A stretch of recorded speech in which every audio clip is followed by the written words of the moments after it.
it looked a lot better than we anticipated. Heavily discouraged almost. Yeah. Well, hopefully this rain will help, and man, if they can get rid of that beaver dam, that'll make a difference too. And pesky beavers. I know in Fergus, I got a lot of stuff done over at Mom and Dad's. Thanks, Derek. We just got our streaming set Okay. up. All right, we're back. We were having a little audio issue, and okay. The master came in and fixed it. Well, thank heaven for the master. But as we get into spring, there's certain things I always take care of over at Mom and Dad's. Edging the sidewalk. Every couple of years we aerate. This was an aerating year. Okay. And right ahead of the rain, too. Yeah. That's great. And then got the granular fertilizer and weed killer and all that stuff yesterday. So got everything just in time. Okay, great. I know John took care of those things, too, in my absence. And yard work kind of falls on him in terms of, getting it ready for spring. And anyway, got both yards ready ahead of the rain, so that's nice. And that feels good. Jen took care of a lot of the leaves we missed last year. So. And you're always going to miss some of those. I know when we moved the dock, there was a lot of leaves that had gotten under there and, all matted down. You want to get those up right away because that's really hard on the grass. But anyway, it's starting to look a little bit more like spring, and that rain really sounded good this morning, I thought. Yeah. So anyway, well, thanks again for filling in. I promise now to stay put for a while. I'm done with the travel. Yeah. I had one more harried experience, a couple actually. The first one of those, I told you I had a very short connection in Minneapolis. I left out of Fargo, and I left at 5 o'clock in the morning. I knew it was going to be tight.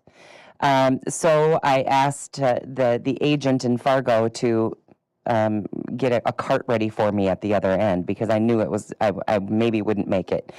And so she assured me that she had done that. When I got off the flight, I did not see a cart waiting for me, but I did see one down the hallway a little bit, and I sprinted to catch her. And I jumped on, and I said, "Here's my boarding pass. Can you please get me to this gate?" And as I arrived at the gate, he said, "We're closing the door, final boarding." And I was the last guy on the plane. So that's how close it was to missing that connection. And note to self, I am never, ever going to book another flight with that close a connection. I'm just not going to do it anymore. I would rather sit bored for an hour or two, even in the airport, than have that kind of stress. It's just not worth it. There were two people behind me on the plane who were also going to Phoenix. And I told her, I said, "I have a cart scheduled if you guys want to hop on because it's going to be tight." And she said, "Well, my husband is," and I thought, well, I'm not waiting for you to talk to your husband. I'm getting off this plane and I'm running. If you join me, great. And I didn't see that they didn't get on with me, and I didn't see them on the plane, so likely they didn't make it. But and then the other experience is coming back just as we had a short layover in Minneapolis. Just as we were about to land in Minneapolis, I mean, we were well into the descent. And just as we were getting close to the ground, all of a sudden the nose just went directly up, and we went what felt like straight up in the air. And they gave it the beans, and we went straight up, and I thought, oh my goodness, am I going to be one of these next news stories where there was a near miss on the ground?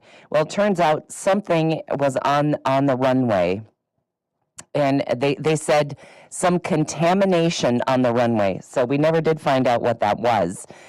And then we did some of these bank turns for about 15 minutes, just circled and circled and circled. So anyway, the pilot took care of everything just fine, but it was a little bit of a scare when all of a sudden you're heading for the ground and then up in the air you go.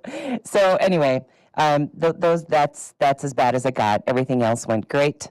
Got a grandchild, graduated from college, and I got to tell you, Grand Canyon University is a well-oiled machine when it comes to their graduation ceremonies. They graduated over 3,000 students, a little over 1,000 in the one that we were in. They divide them by departments and do, I think, 3 or 4 different graduation ceremonies. But there were over 1,000 students, and 1 hour, 15 minutes from the time the thing started to the time that all of the students and all of the people were out.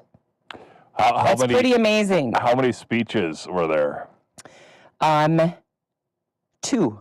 Oh, see, that's perfect. Yep, it was short. There was a student speech, and then there was I believe it's the founder of GCU, and his was short and sweet. Hers was short and sweet, and they had 2 people announcing names, and kids came streaming from two different ways, and they just fired off the names back and forth, and they even took a photo of each kid as they walked through. Oh, nice. And then they sent you the proofs.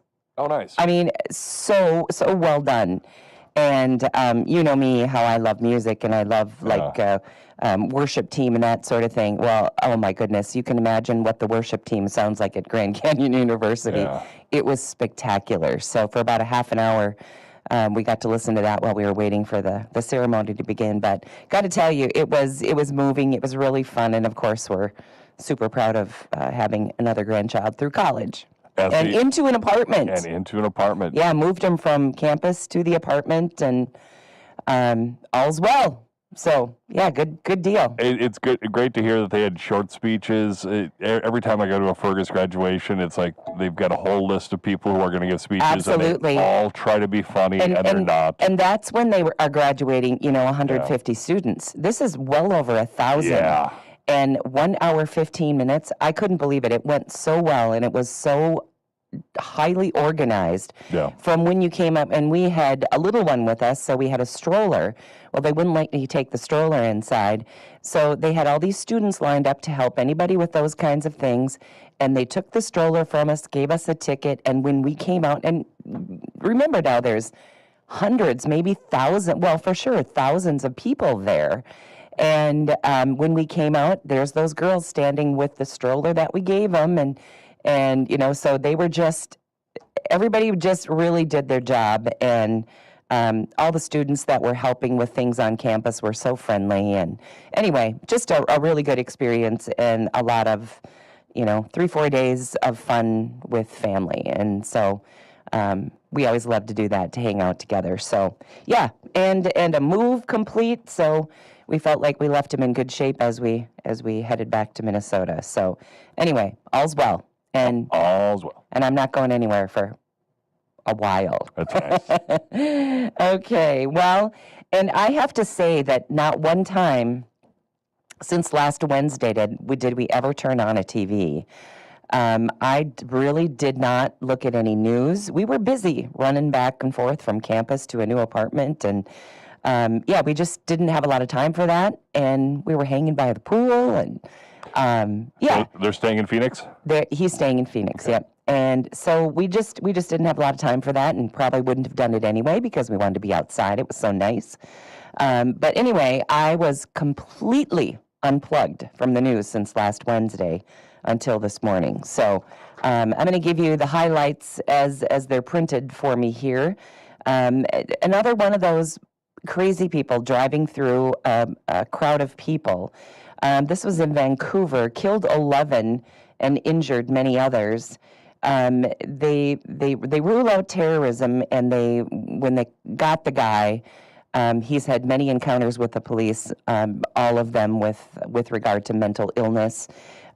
He drove through a crowd at a Filipino heritage festival, and again, that was in Vancouver. Police expect the death toll to rise and called the incident a senseless, heartbreaking act of violence, and describing it as the city's darkest day. Nearly 100 days into his second term, President Trump faces overall disapproval from about 55% of Americans. And I will say it depends on which poll you look at. I've seen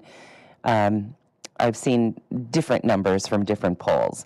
Anyway, his handling of immigration, of course, is getting some mixed responses. And again, it depends on where you're getting your information. The majority of those polled disapprove of his focus on tariff policies. And I think we can expect that because it all comes down to your bottom line and how it affects you financially. And right now, we're starting to see maybe a little bit of that hurt. The survey also highlights a deep divide based on race, gender, and political affiliation. And so we're always going to have that. I think it said something like 35 or 38%, mostly Republicans, of course, still support President Donald Trump. So 100 days.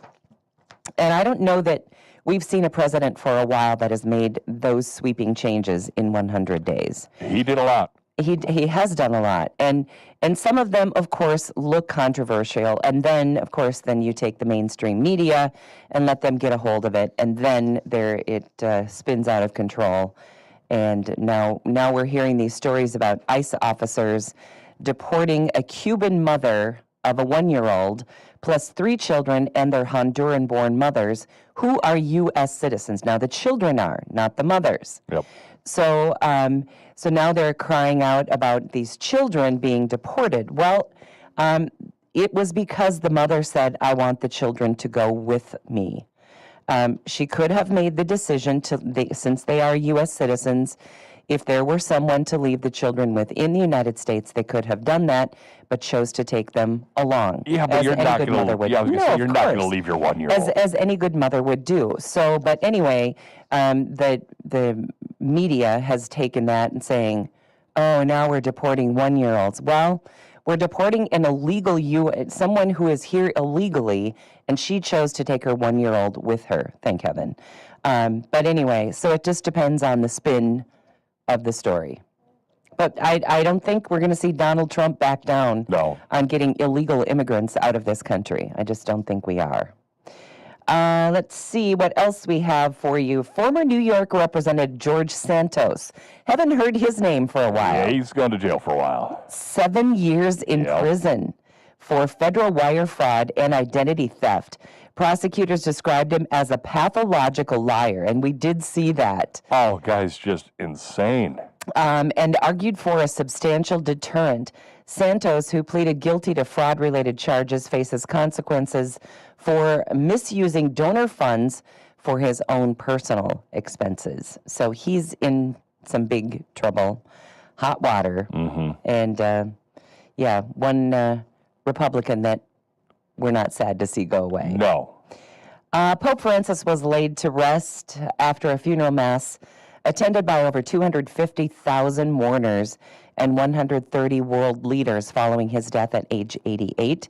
His funeral was broadcast around the world to 1.3 billion Catholics and others, I would say. The service held at St. Peter's Square honored Francis as a leader who empathized with global challenges and advocated for peace and justice. And now the conclave will begin here in the next few days, early in May, which isn't so far down the road now. Early in May is Thursday. Oh boy, is it really May? Oh my goodness. But I think it was like May 5th or 6th or something like that. So anyway, and when I talk about early in May, it makes me think of the date May 7th, when you will have to have your real ID to fly. Yep. Now, of course, they're challenging that now because there are so many states that are in the 17 to 30% of the people in the state who actually have that real ID, and what that's going to mean for those people. But I think we have to consider that this has been going on since, forever. It was. We've had plenty of chances. It was sparked by the September 11th, 2021. I think it has been in the works since 2005, if my memory serves me right. So, granted, we have had plenty of time to get this done.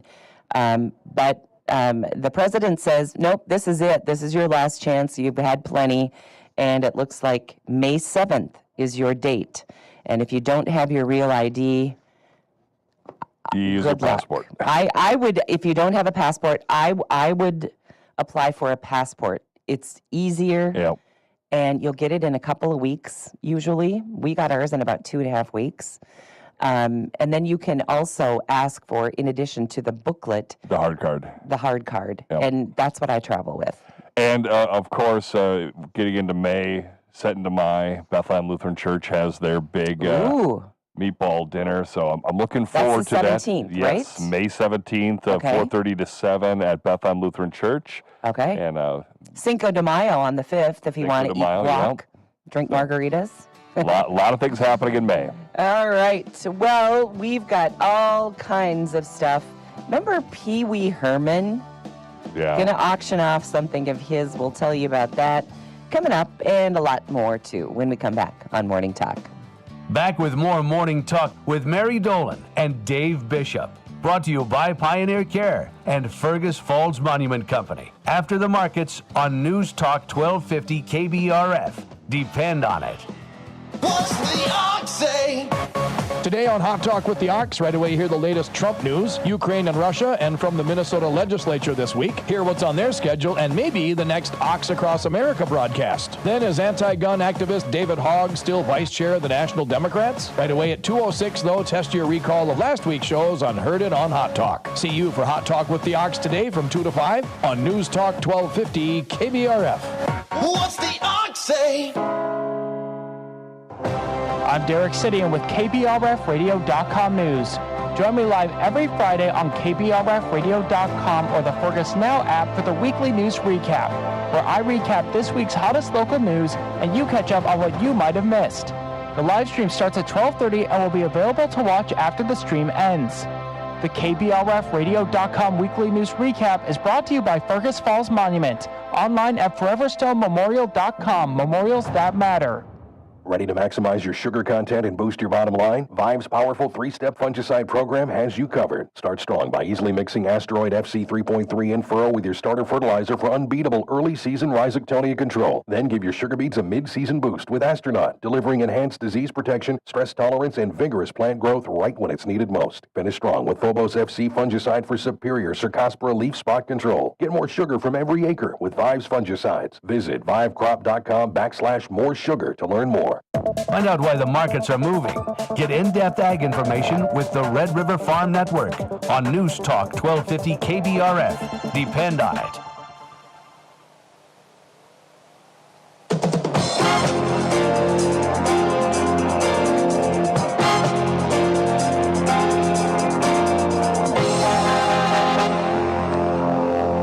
Good morning. Market updates on the Red River Farm Network. I'm Randy Conan. Grain markets continue to trade lower, led lower by the wheat. Lowen and Associates market analyst Matt Hines says Midwest rains has the wheat complex leading things lower. New contract lows, Kansas City wheat, for second or third day in a row. Chicago wheat actually new contract lows as well. Definitely good chance of rain back in the forecast again this week. Kind of like last week, the heaviest amounts really from central Texas up into central Missouri. I think that's providing most of the pressure. Last week it was definitely some sporadic rainfall. We had anywhere from inch to 5 inches across the state of Kansas, and really even some customers talked about across different fields. So we'll see what plays out, but yeah, definitely some good rain chances this week. Livestock markets trading higher. New highs again for both live cattle and feeders. We hit new all-time highs last Friday. April live cattle up to 214.30. Now we've pushed above 215. We've got nearby feeders up above 292, although the all-time spot high is at 293.75. Higher cash trade again last week, mostly 2 to 3 higher here, Texas and Kansas at 212 to 213. Trading north even better than that, 215 up to 218 live, and mostly 340 dressed. That was probably 2 to 6 higher. Really, the only bearish news, on the livestock side would be our export sales. You're listening to the Red River Farm Network.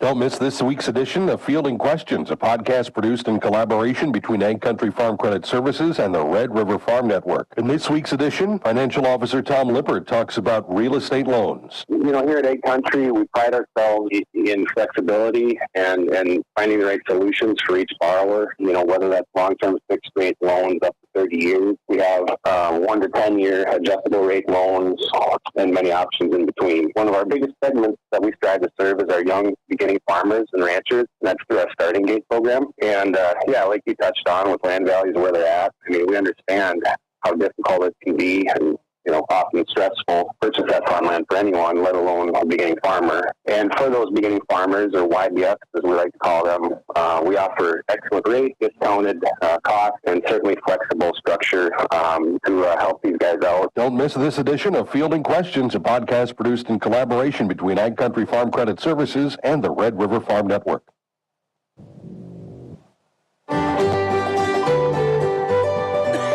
I'm Mark Oppold with an American Agriculture History Minute, brought to you by Resurge from Helena. Improve nutrient efficiency and maximize your valuable fertilizer investment this season with Resurge. Visit helenaagra.com to learn more.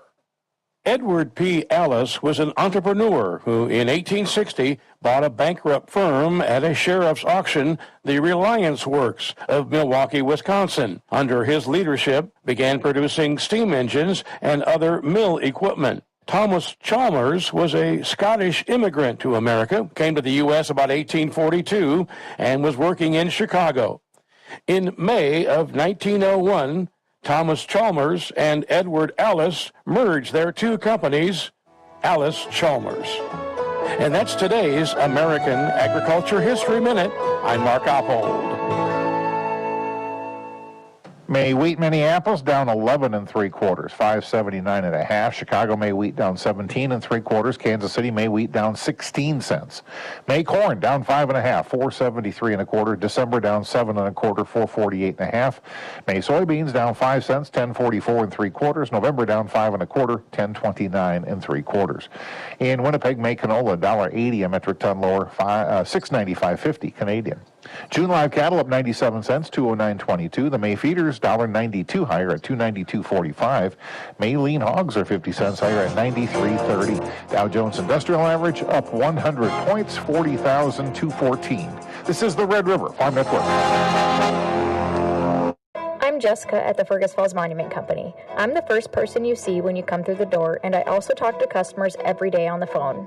Many of them find choosing a memorial ahead of time is convenient and works best when there is time to plan and think about it. Planning ahead not only gets you the everlasting memorial of your choice, it also helps your family through the grieving process.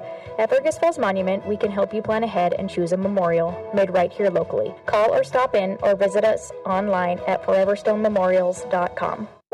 Stop sprinkling your ad budget around, hoping for results. Make a splash with Leighton Media. Our company has over 60 years of history and a team with over 100 employees, all strongly vested in your business success. With a strategic media approach, we optimize every investment you make with your marketing dollars to make them work better than ever. Ready to make an impact? Connect with Leighton Media today. Our team is ready to work for you. Leighton Media, your success starts here. Keeping you company out on the lakes, the Minnesota Twins, and News Talk 1250 AM KBRF. Hey, it's Chris Atterbury. Join me alongside Paul Molitor from Cleveland, Ohio, as the Twins tangle with their division rivals, the Cleveland Guardians. We're on the air at 4:30 today. 5:10 is our first pitch. Bailey Ober versus Gavin Williams as the Twins looking to make it 4 in a row in the win column. Join us right here on your home for Twins baseball. News Talk 1250 AM KBRF. Depend on it. I'm Derek Sidian with KBRFradio.com News. Join me live every Friday on KBRFradio.com or the Fergus Now app for the weekly news recap, where I recap this week's hottest local news and you catch up on what you might have missed. The live stream starts at 12:30 and will be available to watch after the stream ends. The KBRFradio.com weekly news recap is brought to you by Fergus Falls Monument, online at foreverstonememorial.com, memorials that matter.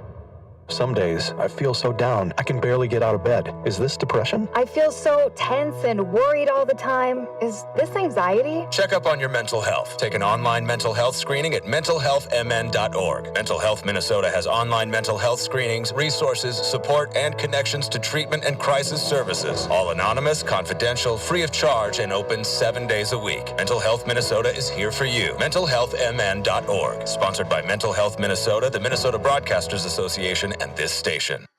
Age is more than just a number, it's a journey worth celebrating. Join News Talk 1250 KBRF for Celebrate Aging, presented by Pioneer Care on Wednesday, July 9th at the Bigwood Event Center in Fergus Falls. Discover resources, enjoy live entertainment, and connect with experts on healthy, happy aging. Whether you're attending or showcasing your services, this event is for you. Want to reserve a booth? Visit LaytonEvents.com today. Let's embrace the beauty of growing older together. See you on July 9th at the Bigwood Event Center.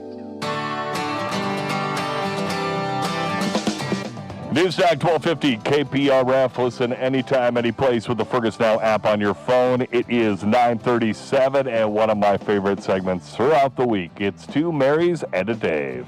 And we say good morning to Mary at the American Legion. Good morning. Good morning, Mary. How are you? I'm good, thank you. And Great. I'm going to start with this so I don't forget to talk about it. You've got the American Legion baseball waffle feed coming up, and I just want everyone to know that on Wednesday of this week, we're going to be talking with Shane Tilke at 9:35 about that event. So that'll be kind of a reminder for us on Wednesday. But Mary, give us the high points now so we can get it on the calendar. Absolutely. The waffle feed is for our baseball team. It's taking place on May 4th. That's this coming Sunday from 8 to 1, and it's at the Legion, and all are welcome. You can have all the waffles you want to eat. There's going to be sausage and all the toppings for waffles, beverages. The baseball players and their folks will be here to help you and just to chat with you, mingle around. So it's a great fundraiser for the kids and a good thing for them to participate in, and even a better thing for you to partake in. So please join us from 8 to 1 on Sunday. Okay. And I think a good way for your kids, too, to talk to some of those baseball players. I know that they look up to those guys. They do. So bring the kids along. Well, there's a reduced price for kids. Adults are 15, kids are 10, and under 5 are free. So those baseball players will be here. I think they'll be in uniform, or at least their jerseys. So just kind of an exciting time for the team and you guys. All right. And a great fundraising event for sure. Absolutely. So, okay, now let's talk food. Coming up on Wednesday, when you open the doors, what is the Wednesday special going to look like? We're going to do a loaded tots. It's a thing on our menu that's a meal or an appetizer, but we're going to make it be the special this week. It's going to come with fresh fruit, and it's also going to have a treat with it. So it's really a delicious thing. It's tater tots with cut-up rib meat on it, cheese, pickles, onions. Oh my gosh, that sounds great. Yeah, those I know it's on your menu, and oh my gosh, those tots, they're just the best, aren't they? Tater tots are something else. Yeah, they really are. Okay, well, we'll look forward to that for the Wednesday special. And we've got a few more days of April to enjoy those April dessert features. And the April dessert features are the strawberry ice cream dessert, chocolate cake with chocolate frosting, and sour cream and raisin pie. And they've all sold really well. Okay. They're going to go away at the end of April. So that's right. So May 1st. Yeah, Thursday already, the first day of May. I know. It's coming around. Do we want to wait on the May features, or do you want to? I think there's going to be some lemon involved in the May features. Okay. I'm thinking lemon meringue pie. Some kind of a lemony, coconutty something cake, and I don't know what we'll do for an ice cream dessert. We'll figure something out. Okay, that sounds great. Well, we've got some time to do that. But Mary, and run down your hours for us too, quickly. Sure. Our dine-in hours are Wednesday through Saturday from 3 in the afternoon until 8, and you can also get carry-out those same days, Wednesday, Thursday, and Friday. It begins at 11 and ends at 8, and on Saturday we're here from 3 to 8 for both carry-out and dine-in. All right. Well, I think your Wednesday special, loaded tots, fruit, and a treat. Oh, that sounds really good. Looking forward to that. Mary, what's the number to call if you'd like to get one reserved? Give us a call at 739-4633. All right. Mary, have a great week. You as well. Okay, Thank you. Bye-bye. Mary from the American Legion, and don't forget about the American Legion baseball waffle feed coming up on Sunday. Shane Tilke, who is involved with the team, he's going to be joining us briefly on Wednesday morning by phone just to give us the highlights and remind us one more time. Looking forward to that. I went to it last year. You said it was great. Good. Yes. Oh, well, those waffles. Man, I could use one of those waffles right now. Sounds really good. All right. Well, I told you I was going to tell you about something from... Now, you might remember Pee Wee Herman. I mean, he was... And everyone goes, ugh. Kind of, I mean, very strange, very weird. But one of those things where you kind of couldn't look away. You kind of wanted to see what was... It was like a car accident that you just had to watch. Yeah. Anyway, one of Pee Wee Herman's bikes from the 1985 film, Pee Wee's Big Adventure, which thankfully I can say that I never saw, is going up for auction. This particular bike from the estate of Jay Ward is one of the 14 red bikes used in the movie and will be sold during a 2-day auction hosted by Van Eaton Galleries on May 3rd and 4th. The bike was used in memorable scenes, including Pee Wee's crash into a curb, featuring the iconic line, "I meant to do that." Can't you hear him laughing? Yes. I can. And his vine-swinging escape on the Warner Brothers studio lot. Restored to match its on-screen appearance by stuntman Gary Littlejohn, the bike maintains some wear and tear from the film. It features various authentic components and details from the movie. So going up for auction this Saturday and Sunday if you'd like Pee Wee Herman's bike from the movie. I'll pass. Yeah. I remember watching as a kid, and my generation, my age group is one of the people that watch Pee-wee's Playhouse and all that stuff. Because that was on when I was a little kid. It was very strange. It was very strange, but let's face it, we had 3 channels to choose from back then. So I didn't have cable yet. So okay, I was going to say that makes you sound old, but it's just the fact that you didn't have cable. Yeah, I didn't have cable until like the mid to late 90s, and so I want to say this was mid 90s as well. So. Okay. All right. Well, anyway, I don't think it'll be interesting to see what it brings. I don't think it's going to bring as much as some of those things that go up for auction. I meant midday at late 80s, not mid late 90s. I was going to say, that seems late for you. 80s. Okay. Do you know what the rejection cake trend is? I'm not going to prom with you. I don't know. Okay. Well, we often see videos of high school students celebrating college acceptance letters. Some students are putting a humorous spin on their rejection letters. Oh. So, of course, it's on TikTok with over 5 million views. Showed a girl by the name of Cece and her friends decorating what they call a rejection cake. One by one, the ladies place sticks bearing the logos of the schools that denied them on the plain cake. If you're applying to a hard college and you're seeing all these acceptance videos, it's going to hurt, they said, because it's like, am I the only one who got rejected? Am I not good enough? And she said, you don't see the videos of everybody getting rejected, so we wanted others to know that you're not the only ones, and we had some fun with it. I like that. Yeah, not a bad deal. No. And a way to get over your rejection letter with somebody else who is having the same thing. Yeah. Well, it depends. You probably applied at, multiple colleges, and some of them are a lot harder to get in than others, and so why not? Let's see. In the movie realm, Sinners. Never heard of it. Have you? I just in the fact that it was one of the #1 movies. Yeah.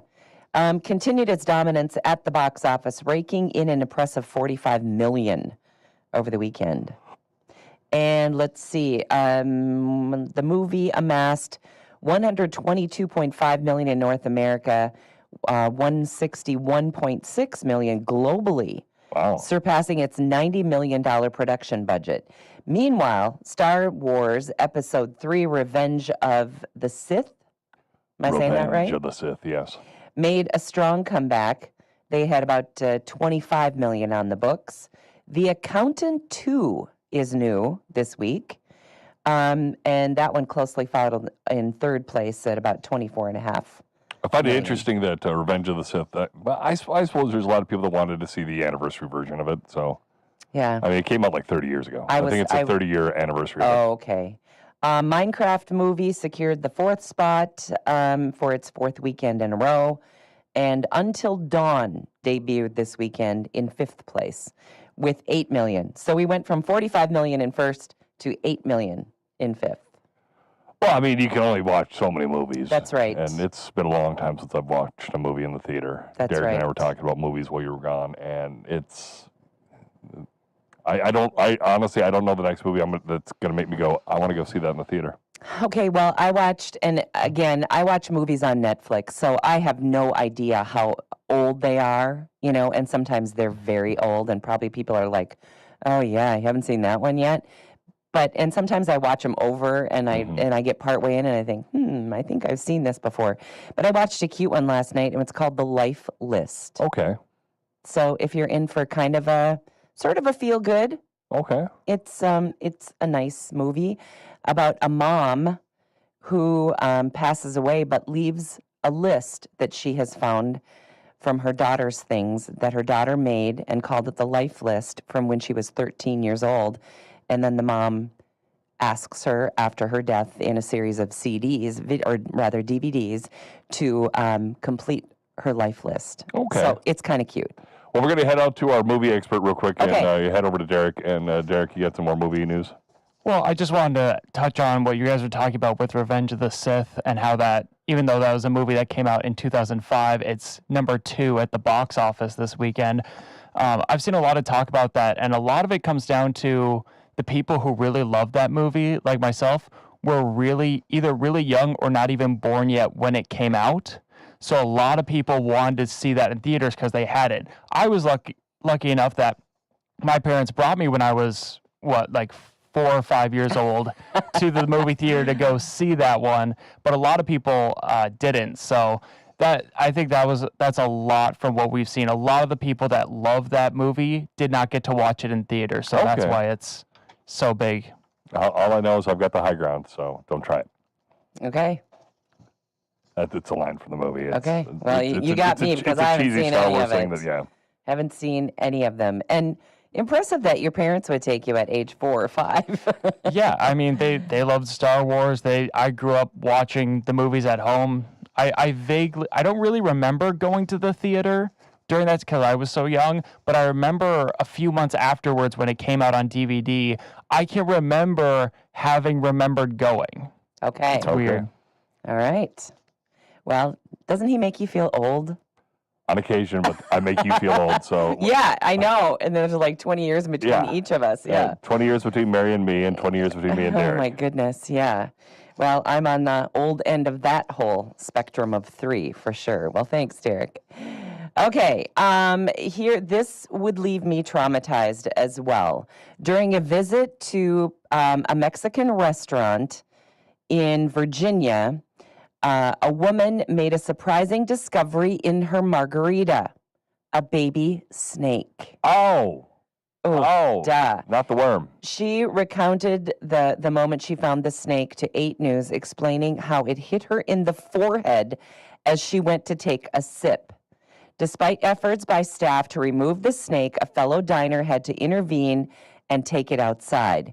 Andrews, shaken by the incident, as you might guess. Yeah. I would have passed, well, I wouldn't have passed out. I'd have died on the spot. Expressed concern about possible further snake encounters. I don't know if you'd ever come back from that one. No. The restaurant owner mentioned to 8 News that the snake likely entered through an air conditioning unit with prior violations, including mold and missing ceiling tiles reported. Yeah, I'm going to put that on the I'm not wow, list. Not going to visit that restaurant. Taking a sip of your margarita and you get struck by a snake in the forehead? Yeah, that would be awful. Okay, so this is not nearly as awful, but I'm just freaked out by it.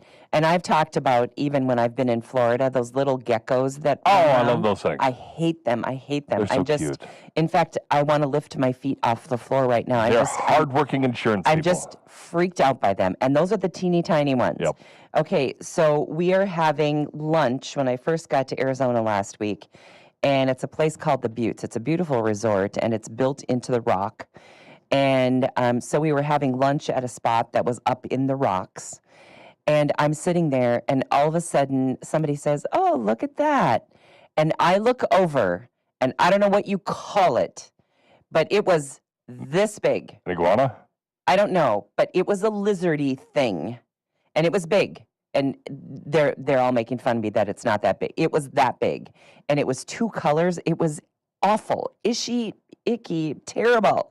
And I got up from my chair, and it was an outdoor place, and there was an open bar over to the side.